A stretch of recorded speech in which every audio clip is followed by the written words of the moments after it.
Hello students, teachers, parents, history nerds. Hello everybody, and welcome to Nutshelled History, where we lay out the facts, the good, the bad, and the ugly. Today, we are going to continue our Ancient Civilizations series by looking at the world of the peoples of North America. Don't forget that there's a link for a fill-in-the-blank worksheet in the description. I just ask that you like and subscribe. I apologize for any mispronunciations ahead of time. I do my best. Now let's go. Before AD 1500, there were many Native American culture groups in North America. Scholars have organized early people of North America into culture areas based on where they lived. This section covers the following culture areas: Southwest, Southeast, Arctic, Northwest Coast, and Northeast. In the deserts of the Southwest, around 300 BC, the Hohokam built canals to carry river water to crops. Between AD 1150 and AD 1300, the ancestral Puebloans built homes on cliffs.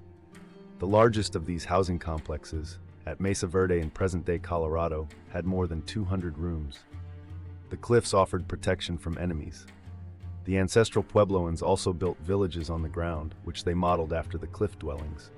The Spanish called these villages pueblos. Pueblo Bonito was the largest. It still stands in New Mexico. This huge complex was 5 stories high and had over 800 rooms.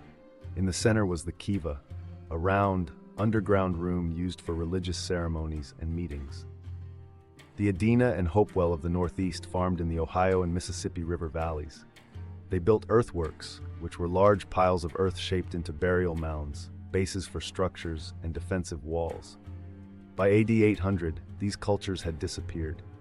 A new people of the Southeast, the Mississippians, began to build large towns and ceremonial centers. They also built mounds.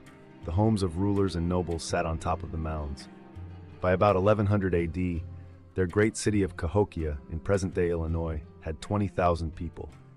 The Inuit adapted to the harsh Arctic climate by 2000 BC. They used seals and other animals for food, clothing, tools, and cooking. They built homes from snow and ice, and used dogs to pull sleds that carried goods across the ice. The Northwest Coast provided Native Americans there with plentiful fish and game, and trees for building permanent homes.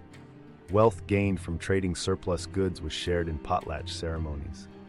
In this ceremony, a high-ranking person gave gifts to a large number of guests. Many Native American groups of the Northeast were known as the Iroquois. To stop constant warfare, they formed the Iroquois League.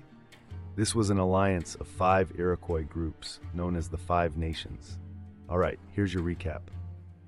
Before AD 1500, North America was bustling with diverse Native American cultures, each mastering their environment like pros.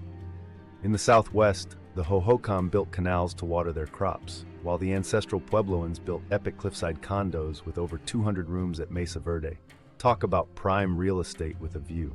Meanwhile, the Adena and Hopewell in the Northeast crafted earthworks for burials and defenses, but they mysteriously vanished before the Mississippians rose to fame with Cahokia, a city of 20,000 and mounds fit for royalty.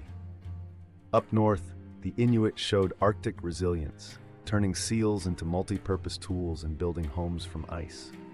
On the Northwest Coast, abundant resources led to potlatch parties where wealth was shared in style.